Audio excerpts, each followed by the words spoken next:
प्रिय विद्यार्थीगण, मैं आपका मित्र दीपक आपका स्वागत करता हूं आपके अपने YouTube चैनल स्मार्ट गुरुकुल में। प्रिय विद्यार्थीगण, आपको आपकी सारणी पता चल गई होगी, किस प्रकार से आपकी क्लास अब निरंतर तरीके से चलने वाली है, वो आपको जानकारी मिल गई होगी। बहुत सारे स्टूडेंट ने एडमिशन ले लिया था और वो परेशान चल रहे थे, सर क्लास प्रारंभ नहीं हुई थी। वजह ये था कि अभी तक पैरामेडिकल की काउंसलिंग नहीं हुई थी, तो हम लोगों ने क्लास को रोक कर रखा था। लेकिन अंततः अभी तक भी काउंसलिंग की कोई अता पता नहीं है, इसलिए अब हम लोग चूँकि आप लोगों को और इंतजार करने नहीं देंगे। आपकी क्लास आज से होती है प्रारंभ। आपको सारी सूचना मिल गई है, आपको पूरी तरीके से रूटीन मिल गई है किस प्रकार से क्लास आपकी चलेगी निरंतर हुए से। तो अभी आपका समय है सामाजिक विज्ञान का। तो आइए पैरामेडिकल वाले पहले जानकारी ये प्राप्त कर ले, सामाजिक विज्ञान में किस प्रकार से आपके एग्जाम में प्रश्न पूछी जाएगी, कितना प्रश्न पूछी जाएगी, कितने नंबर की पूछी जाएगी, क्या सामाजिक विज्ञान की सहायता से गवर्नमेंट सीट पक्का किया जा सकता है। आइए उस पर ही हम लोग बात करेंगे, विमर्श करेंगे। तो सामाजिक विज्ञान के पोर्शन कौन कौन से पोर्शन से प्रश्न आती है उस पर बात करेंगे, उस पर विमर्श करेंगे। तो इस क्लास के बिल्कुल अंतिम चरण सीमा तक बने रहेंगे। क्यों? क्योंकि अगर आपको अपना लक्ष्य ही पता नहीं होगी तो आप लक्ष्य की प्राप्ति कैसे कर पाइएगा। तो आइए चलते हैं सामाजिक विज्ञान में कौन कौन से पोर्शन से प्रश्न आती है। तो सबसे पहले सामाजिक विज्ञान के अहम योगदान के बारे में आपको समझनी पड़ेगी, वो क्या होता है सर। तो आइएगा उस पर ही थोड़ा सा हम लोग बात कर ले, विमर्श कर ले। तो पैरामेडिकल वाले आप लोग थोड़ा सा ध्यान देंगे।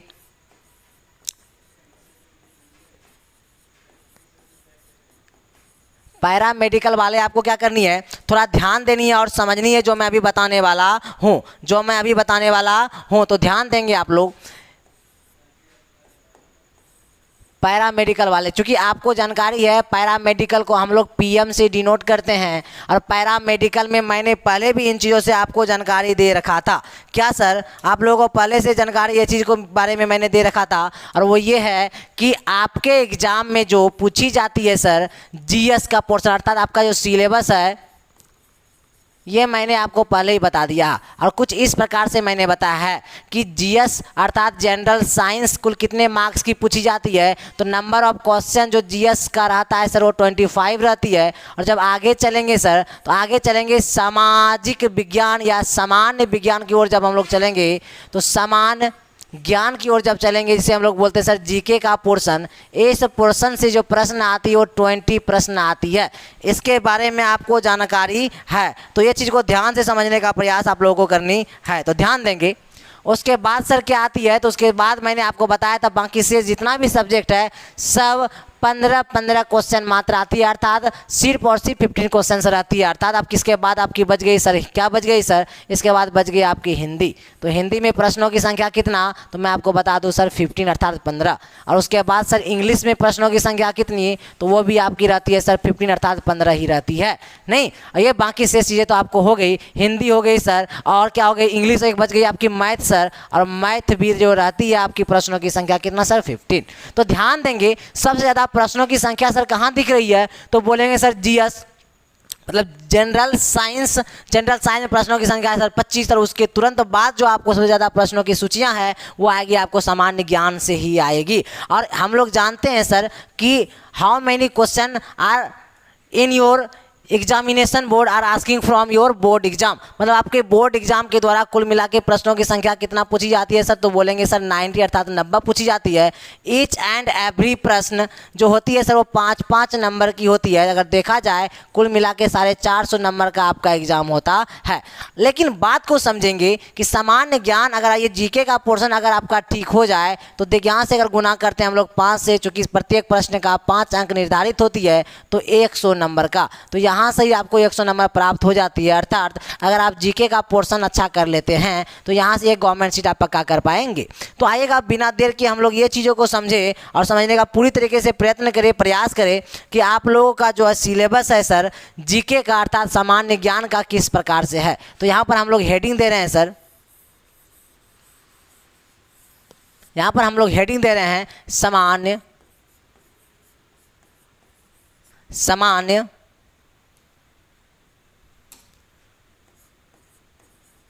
ज्ञान, सामान्य ज्ञान, इसे हम लोग सर जीके बोलते हैं। और हाउ मैनी क्वेश्चन जो आपके एग्जाम में कितना पूछी जाती है सर, तो अब आपको मैंने जस्ट बताया है कितना सर, 20 क्वेश्चन पूछी जाती है और प्रत्येक प्रश्न 5-5 अंकों का होता है, 100 नंबर की पूछी जाती है। काफ़ी ज़्यादा ये योगदान आपके एग्जाम में रखती है। तो ध्यान देंगे कि इसका सिलेबस किस प्रकार से, वो चीज़ों को समझने का आप लोग प्रयास करेंगे। तो ध्यान देंगे, अच्छे से सावधानीपूर्वक समझने का भी प्रयास करनी है। तो सबसे पहला जो पोर्शन होता है आपके एग्जाम में जो पूछा जाता है कहाँ से सर, तो इतिहास से पूछा जाता है सर, इतिहास से पूछा जाता है। काफ़ी इंपॉर्टेंट होती है, ये चीज़ को समझेंगे। अब इतिहास में सर बहुत सारे टॉपिक्स देखने के लिए मिलेंगे, क्योंकि इतिहास के बहुत सारे भागों में इतिहास को बांटा गया है। कौन कौन से भाग से प्रश्न आती है वो देखनी है हम लोगों को, फिर उस भाग के जितने भी टॉपिक्स हैं उसे भी हम लोग देखेंगे। लेकिन आप लोगों को जानकारी ये होनी चाहिए सर, इतिहास से जो है ना, इतिहास से किस प्रकार से प्रश्न आती है सर। तो इतिहास से सबसे पहली जो आएगी आपको, वो आएगी सर प्राचीन इतिहास से आएगी। अर्थात कि ऐसे इतिहास जहाँ से पूरी तरीके से लिखित तौर पर साक्ष्य प्राप्त नहीं हुआ, अर्थात यहाँ इसी के अंतर्गत हम लोग आद्य इतिहास की जानकारी लेंगे। इसी के अंतर्गत हम लोग हड़प्पा सभ्यता, मोहनजोदड़ो, अन्य चीज़ों के बारे में जानकारी प्राप्त करेंगे। पुरातात्विक स्रोत या अन्य काशीयुगीन सभ्यता के तौर पर इसे ही हम लोग समझेंगे। तो ध्यान देंगे ये प्राचीन होगा सर। और उसके बाद सर कहाँ हम लोग देखनी पड़ेगी हम लोगों को, इसके बाद हम लोग देखेंगे मध्यकालीन इतिहास। मध्यकालीन इतिहास सर, मध्यकालीन इतिहास में किसकी जानकारी लेंगे, तो मध्यकालीन इतिहास में जितने भी आपको जैसे मुगल वंश आ जाएंगे, बाकी अन्य वंश अर्थात जितने भी राजा लोग आएंगे यहाँ पर, मुस्लिम शासक आएंगे, सारे भारत पर आकर राज्य करेंगे एक एक कर। उसके बारे में बारीकी पूर्वक हम लोग को पढ़नी पड़ेगी मध्यकालीन भारत में। उसके बाद जब आगे चलेंगे तो हम लोग को देखनी पड़ेगी सर, मध्यकालीन के बाद हम लोग को देखनी पड़ेगी इतिहास का सबसे महत्वपूर्ण पार्ट, और उस पार्ट का नाम है सर आधुनिक इतिहास। आधुनिक इतिहास, और आधुनिक इतिहास से बहुत प्रश्न देखने के लिए मिलता है। तो आधुनिक के अंतर्गत हम लोग देखेंगे महात्मा गांधी से संबंधित, अर्थात 1857 की क्रांति जब होती है उसके बाद से लेकर 1947 तक की जो चीज़ें होंगी इतिहास में, वह सब का सब आधुनिक इतिहास कहलाएगा। और कुछ प्रश्न जो है पिछले 2-3 वर्षों से आपको देखने के लिए मिलती है सर विश्व इतिहास से।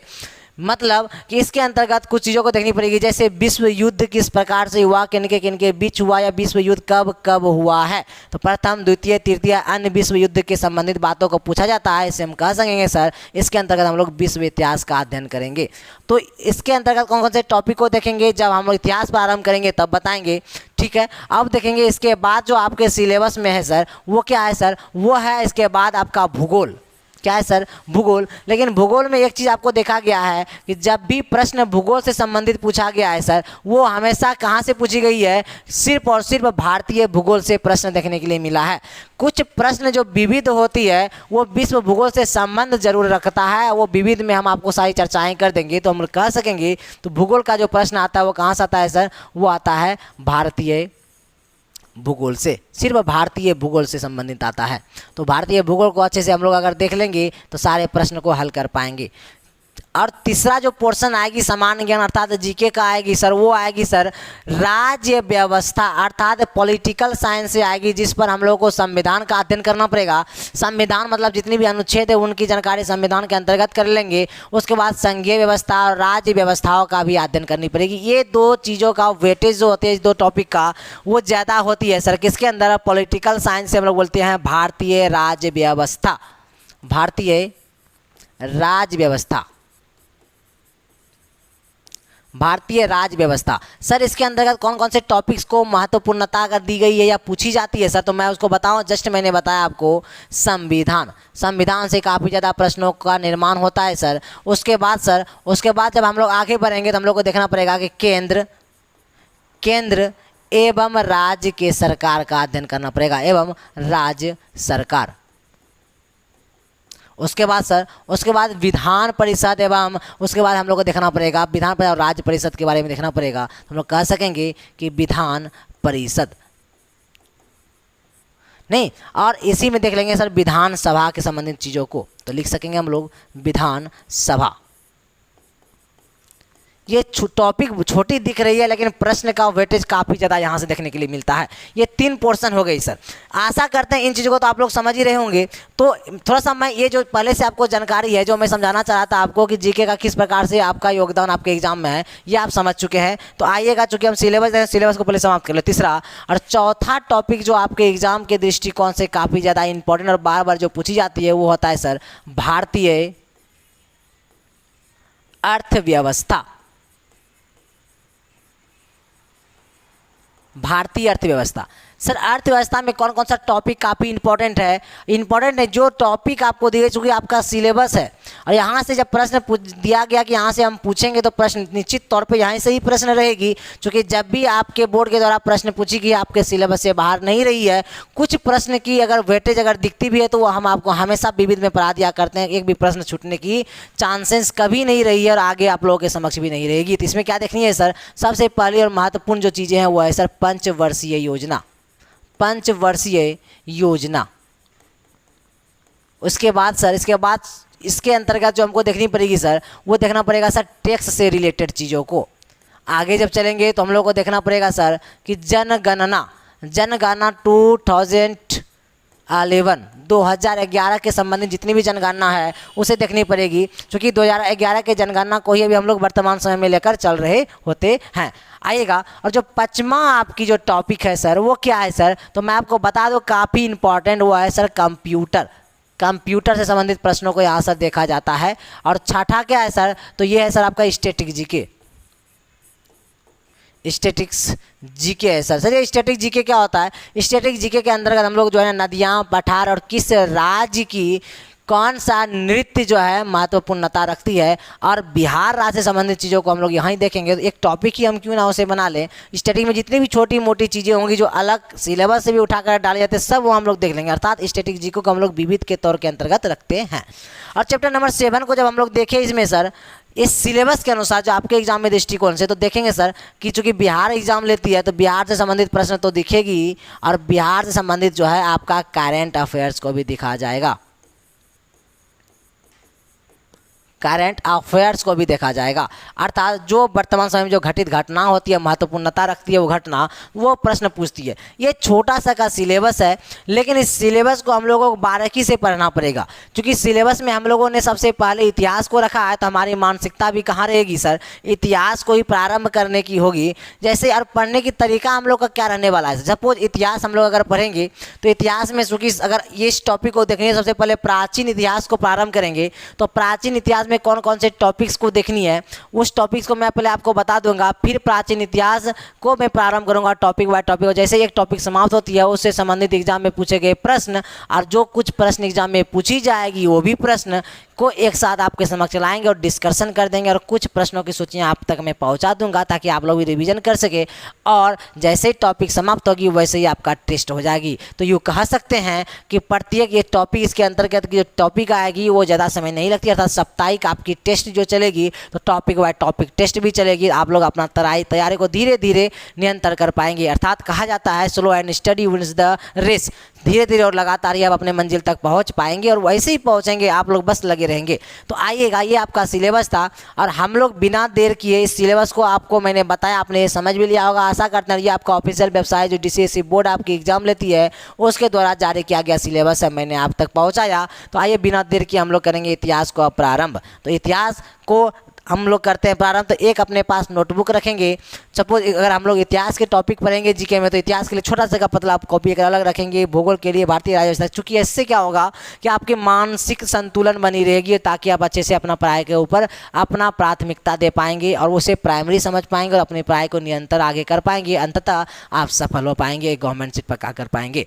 चलेंगे तो हम लोग जो आगे अब बढ़ने वाले हैं सर, कहाँ बढ़ेंगे तो हम लोग की आगे जो बढ़ना होगा वो सबसे पहले जो सब्जेक्ट आपकी थी सर वो क्या थी, तो वो थी सर इतिहास। क्या थी वो थी सर इतिहास। तो आइएगा इस देखते हैं हम लोग इतिहास को।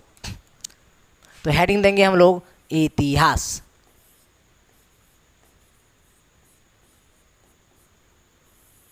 चलिएगा, इतिहास हम लोगों ने हेडिंग दिया। इंग्लिश में सर इसे कहा जाता है हिस्ट्री। आप लोग इन चीज़ों से जानकार हैं।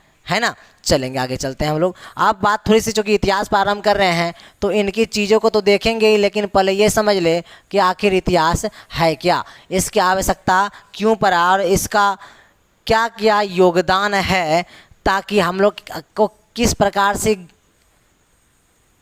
चीज़ों को समझना पड़ता है सर इतिहास में। तो आइएगा देखते हैं कि इतिहास जो है, चूँकि मैंने अभी जस्ट आपको बताया कि इतिहास के अंतर्गत जिस टॉपिक है उन्हीं में से एक टॉपिक जो सबसे पहला टॉपिक है प्राचीन इतिहास, उसे तो प्रारंभ करेंगे ही, लेकिन इतिहास को पहले मैं थोड़ा सा आपको समझा दूं, आप तक कुछ जानकारी मैं इतिहास से संबंधित पहुंचा दूं। तो ध्यान देंगे कि इतिहास जो नाम है ये नाम आखिर कैसे पड़ा सर, तो ये एक यूनान का एक शब्द था, उस शब्द तक का नाम है सर हिस्टोरिका। वहाँ से सर ये शब्द निकल कर आई और कहा जाता है कि इतिहास के पिता के रूप में हम लोग हेरोडोटस को जानते हैं, और हेरोडोटस ने एक किताब उन्होंने लिखा जिसका नाम हिस्टोरिका था। तो ये शब्द भी वहीं से निकल कर आया है। तो हम लोग कह सकेंगे सर यहाँ से, तो क्या कह सकेंगे सर, तो हम लोग बारीकी पूर्वक अच्छे से इस बात को रख पाएंगे इन चीज़ों को लेकर कि ध्यान देंगे कि फादर ऑफ हिस्ट्री अगर कहा जाए तो किसे कहेंगे सर, तो हम लोग कह सकते हैं फादर ऑफ हिस्ट्री। तो कौन है फादर ऑफ हिस्ट्री सर, तो आप लोग एकदम निश्चित रूप से कह सकते हैं सर कौन है, तो बोलेंगे हेरोडोटस। हेरोडोटस है सर, हेरोडोटस है सर। आखिर ये फादर क्यों कहलाए सर, तो ये इतिहास जो शब्द आपको दिख रही है, ये शब्द एक शब्द से निकल कर आया। वो कहाँ का शब्द था, कि यूनान का शब्द था सर, और यूनान को बोलते हैं सर ग्रीक। तो ग्रीक भाषा कह सकते हैं ये चीज़ हम लोग नहीं। तो हिस्टोरिया ये शब्द कहाँ से निकल गया, जस्ट मैंने बताया एक शब्द था जिसका नाम था सर हिस्टोरिया। क्या नाम था, हिस्टोरिया शब्द था। और एक चीज़ और समझने का प्रयास करेंगे, ये जो फादर ऑफ हिस्ट्री है जिसका नाम है हेरोडोटस, इन्होंने एक किताब लिखा था जिसका नाम क्या था सर, तो इस किताब का नाम था हिस्टोरिका। ये किताब का नाम हिस्टोरिका क्यों रखा गया, क्योंकि ये इतिहास का नामकरण ही हुआ था यूनान के एक शब्द जो हिस्टोरिया है, नहीं इसी शब्द से निकल कर उन्होंने एक किताब भी लिखा हिस्टोरिका। किसने लिखा, तो वो लिखा सर हेरोडोटस। हेरोडोटस कौन थे सर, ये इतिहास के पिता के रूप में हम लोग इन्हें जानते हैं। तो ये बार बार एग्जाम में पूछा गया, जैसे ही हिस्ट्री स्टार्ट हुआ आपका प्रश्न की चीज़ें भी स्टार्ट यहाँ से हो जाती है।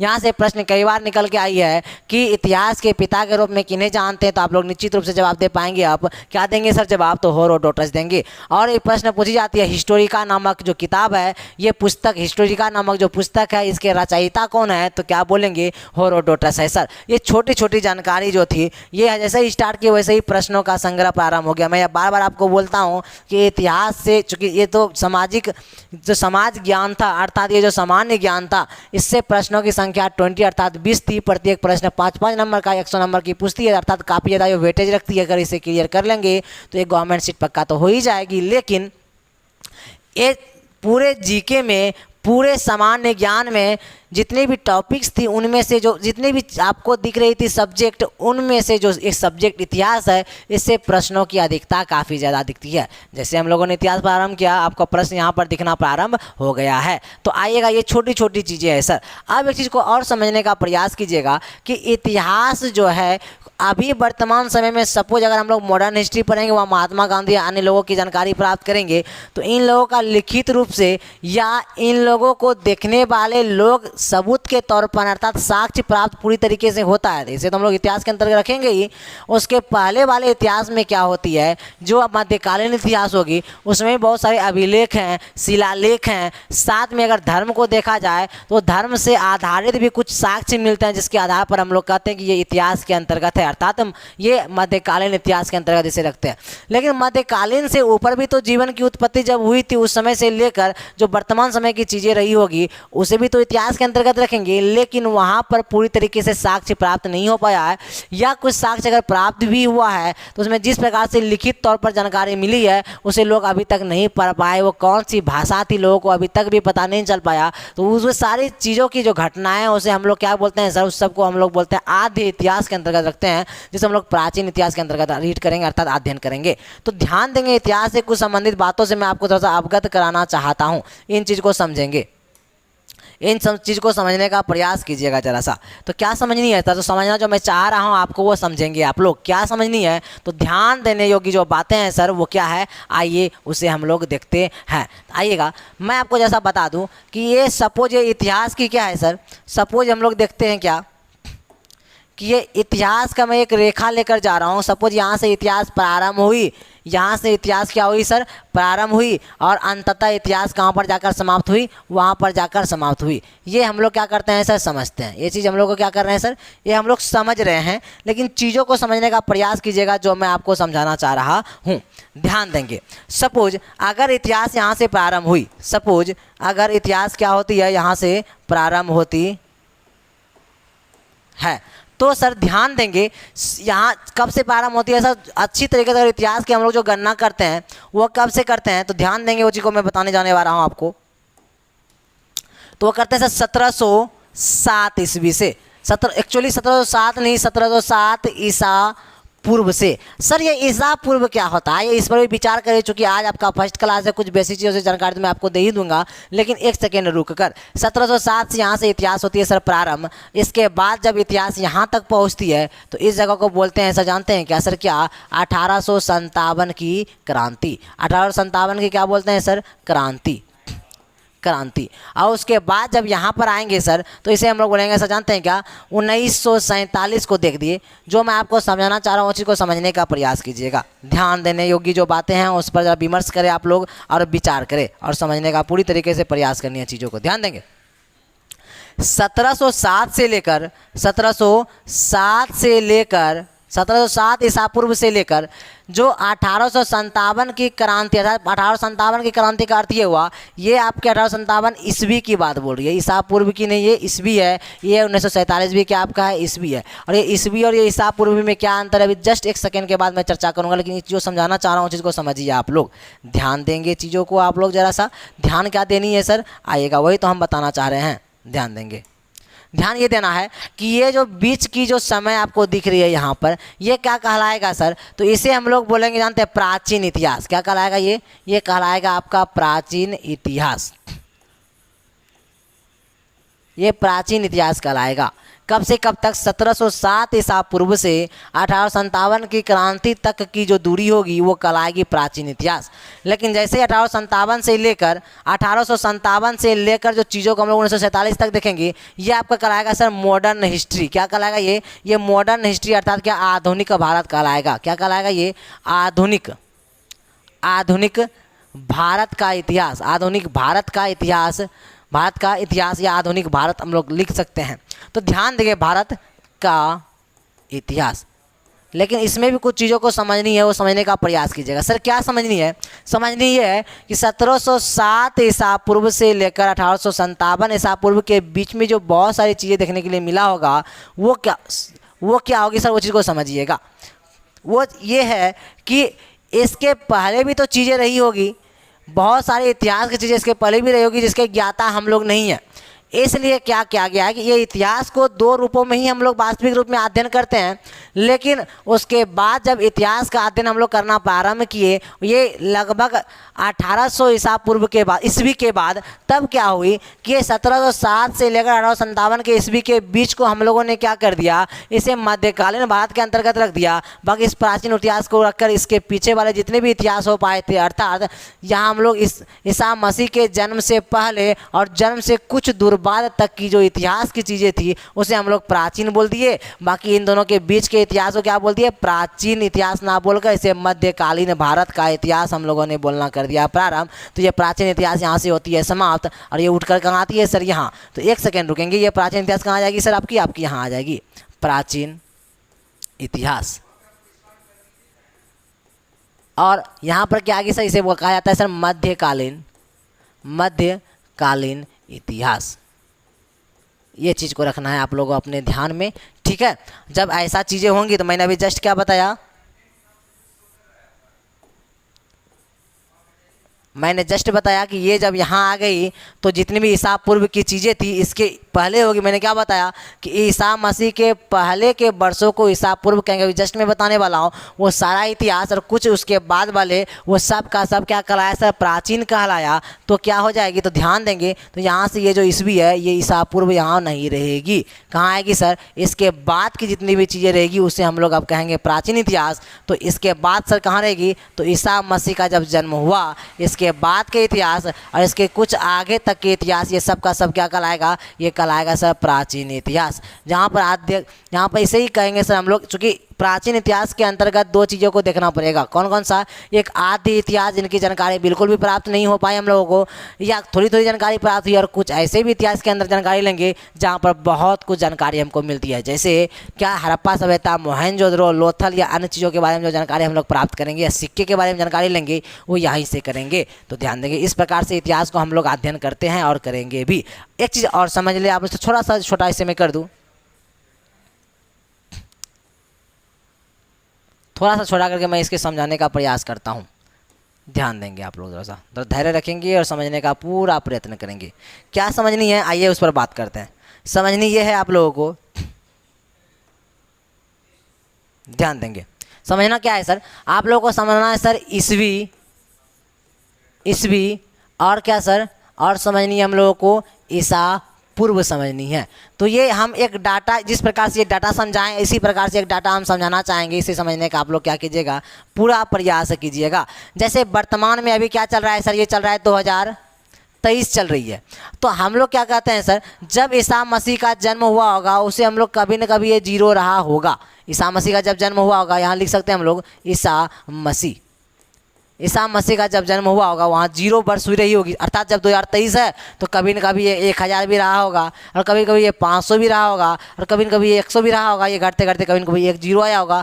जब 0 आया होगा ऐसा ईसा मसीह कहेंगे। ईसा मसीह का जन्म इसी दिन कहा जाता हुआ है। और इसके बाद के जितने भी वर्ष आएंगे उसे हम लोग क्या बोलते हैं सर, उसे बोलते हैं ईस्वी। और इसके पहले जितना वर्ष आया होगा, सपोज यहाँ आ गई होगी 1 वर्ष, या यहाँ आ गई होगी 100 आ गई होगी, या यहाँ 500, या यहाँ 1000, ऐसे करते करते इन्फिनाइट तक गया होगा। इसका कोई जानकारी हम लोगों को प्राप्त नहीं है। तो इस साइड की जो चीज़ें आएगी उसे क्या कहेंगे सर, इसे कहेंगे सर ईसा पूर्व। क्या कहेंगे, ईसा पूर्व कहेंगे। सपोज और एक चीज़ समझेंगे कि ईस्वी में हम लोग का सपोज अगर हम लोग मेरी जन्म अगर हुई है 1998 या 99 में मेरी जन्म हुई है, और अभी वर्तमान में अगर हम देखेंगे मेरी धीरे धीरे उम्र बढ़ रही है, तो कितना डेट हो गई आज, 2023 हो गई। अर्थात जो मेरी भी उम्र बढ़ रही है और ईस्वी की भी उम्र क्या हो रही है, ईस्वी भी बढ़ रही है। अर्थात 2098, 99, 100 फिर 1-2 करके आगे बढ़ रही है। लेकिन पहले जब ईसा पूर्व का अर्थ है वह यहाँ पर गिनती उल्टा चलती थी। जैसे एक एग्जाम्पल मैं लेना चाहता हूँ, इस एग्जाम्पल को आप लोग समझने का प्रयास कीजिएगा। क्या एग्जाम्पल है सर, एग्जाम्पल ये है कि अगर आपसे पूछा जाए कि महात्मा बुद्ध का जन्म कब हुआ था, तो मैं आपको बता दूं कि महात्मा बुद्ध का जन्म कब हुआ था सर। तो जन्म जो हुआ था महात्मा बुद्ध का वो 563 ईसा पूर्व में जन्म हुआ था। और अगर मृत्यु पूछे तब सर, तो मृत्यु जब पूछा जाएगा तो बेसिक सी बात है कि 563 में अगर इनका जन्म हुआ था, अगर मृत्यु हुआ होगा हम लोगों के अनुसार, वर्तमान समय के अनुसार, तो 563 के बाद ही हुआ होगा।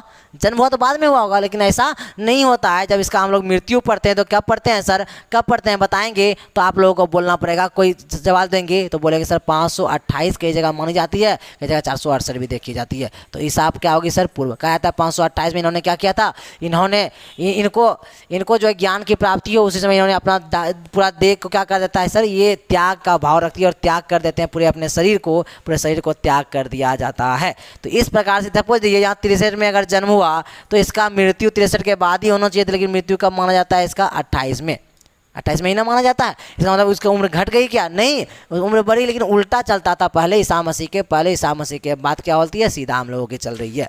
ये छोटी सी जानकारी थी, इससे संबंधित प्रश्न एग्जाम में बिल्कुल भी नहीं आता। मैं आपको सब समझाना चाह रहा हूँ। एक प्रश्न जो दिखी थी आपको क्या बताया था, इससे संबंधित फादर ऑफ हिस्ट्री कौन था, हेरोडोटस।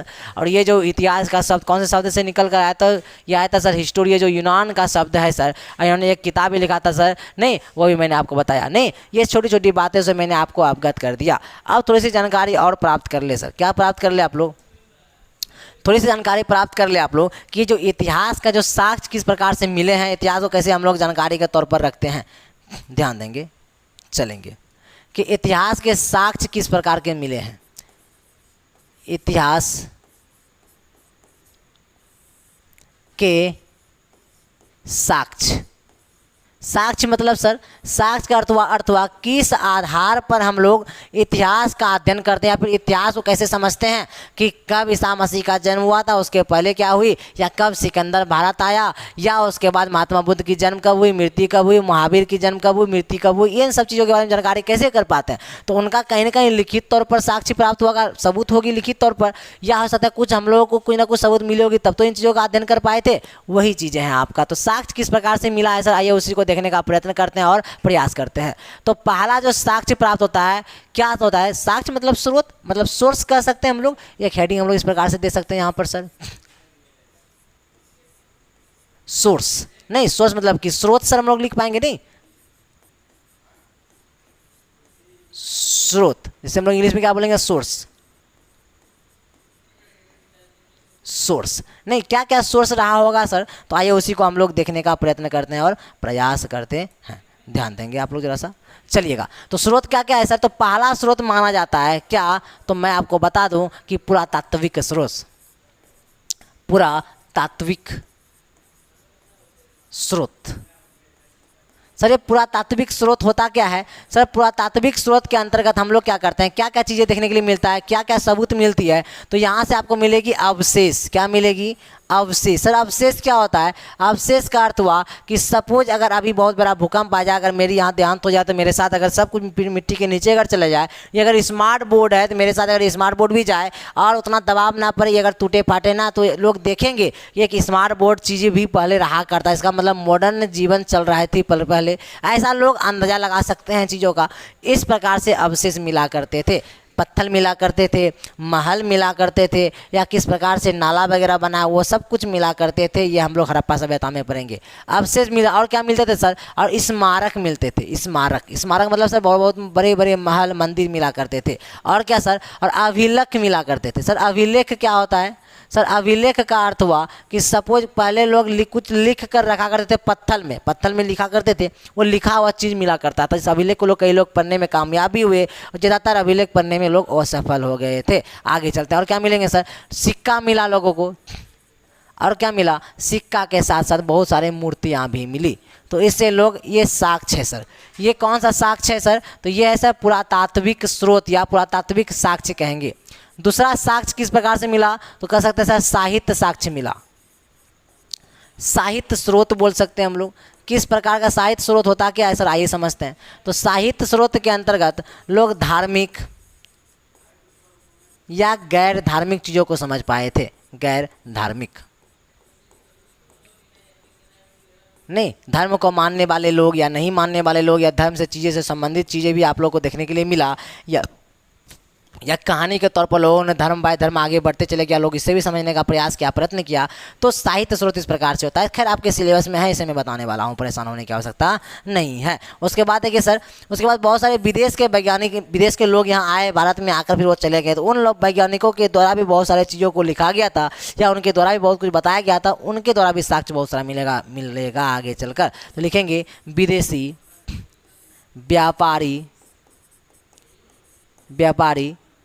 व्यापारियों का विवरण। इस प्रकार से हम लोग इतिहास के साक्ष्य को समझते हैं और जानते हैं, और बाकी शेष धीरे धीरे ऐसे हम लोग चैप्टर को आगे बढ़ाएंगे। कल आपका पहला चैप्टर निकलेगा, लेकिन इतिहास के तो साक्ष्य या इतिहास के बारे में थोड़ी बहुत जानकारी जितनी भी होनी चाहिए थी मैं आपको देने में आई थिंक कामयाब हुआ हूँगा। इतिहास का जो पहला भाग जो हम लोगों को अध्ययन करनी है सर, इतिहास का जो पहला पोर्शन है वो क्या है, वो है सर आपका क्या, वो है प्राचीन इतिहास। तो प्राचीन इतिहास का हम लोग अध्ययन करेंगे, वो कल से आपकी क्लास चलेगी सर, प्राचीन इतिहास। तो आप लोग अभी ही हेडिंग दे दे प्राचीन इतिहास। तो ध्यान देंगे जरा सा, मैंने एक चीज़, एक डायग्राम के द्वारा कुछ समझने का प्रयास कीजिए। मैंने क्या बताया आपको, मैंने जस्ट आपको बताया, क्या बताया सर, मैंने बताया आपको कि हम लोग अब स्टार्ट क्या कर रहे हैं, इतिहास कर रहे हैं। छोटी सी जानकारी जो लेनी थी वो समझ गए। तो इतिहास को कितने वर्गों में मुख्य रूप से हम लोगों ने बांटा, तो मैंने अभी जस्ट आपको बताया था, क्या बताया था सर, कि इतिहास को हम लोग बांटे हैं सर प्राचीन इतिहास, प्राचीन इतिहास। उसके बाद सर क्या, उसके बाद हम लोगों को देखना है सर क्या, प्राचीन इतिहास के बाद चलेंगे हम लोगों का मानसिकता होगी सर मध्यकालीन इतिहास की ओर। मध्यकालीन इतिहास। उसके बाद सर, उसके बाद अपने आप को हम लोग रखेंगे, कहाँ रखेंगे, वो रखेंगे सर कहाँ, प्राचीन मध्यकालीन के बाद रखेंगे सर आधुनिक इतिहास की ओर। आधुनिक इतिहास चलेंगे। तो हम लोगों का जो पहला चीज़, जो पहला पोर्शन है आपका, वो हम लोग प्रारंभ करेंगे जिसका नाम है सर प्राचीन इतिहास। तो कल से जो हम लोग अध्ययन करेंगे वो क्या करेंगे सर, प्राचीन इतिहास। तो प्राचीन इतिहास में कौन कौन सा टॉपिक्स को पढ़नी है वो मैं कल लिखाऊंगा, फिर कल मैं प्रारंभ भी कर दूंगा। तो प्राचीन इतिहास को पहले हम लोग पढ़ लेंगे और इसे पढ़ने के तुरंत बाद फिर मध्यकालीन की ओर जाएंगे, फिर चलेंगे आधुनिक इतिहास की ओर। तो आशा करते हैं आज के क्लास, इस क्लास से आप संतुष्ट हुए होंगे और क्लास आपका निरंतर रूप से चलेगा और इसी प्रकार से क्लास में आप लगे रहेंगे और क्लास को बारीकीपूर्वक करते रहेंगे। आज की क्लास इंट्रोडक्शन क्लास थी, आपको सारी चीज़ों से जानकारी मैं देने में आशा करता हूँ कि सफल रहा होऊंगा। और आगे नेक्स्ट क्लास जो होगी, जो इस इतिहास का 3 पार्ट में डिवाइड हम लोगों ने दिया है, तो पहला पार्ट जो प्राचीन इतिहास है इसे हम लोग करेंगे नेक्स्ट क्लास में स्टार्ट, अर्थात प्रारंभ करेंगे। आप सब लोग जुड़ना ना भूलें। मैं दीपक ले रहा हूँ वर्तमान समय में विदा। आप लोग अपना ख्याल रखिए और इसी प्रकार से पढ़ाई को काम आगे बढ़ाते रहे निरंतर तरीके से, और बिल्कुल भी अब रुकना नहीं है। जब हम लोगों ने ठाना है कि इस बार गवर्नमेंट सीट पक्का करनी है तो पक्का करनी है। धन्यवाद।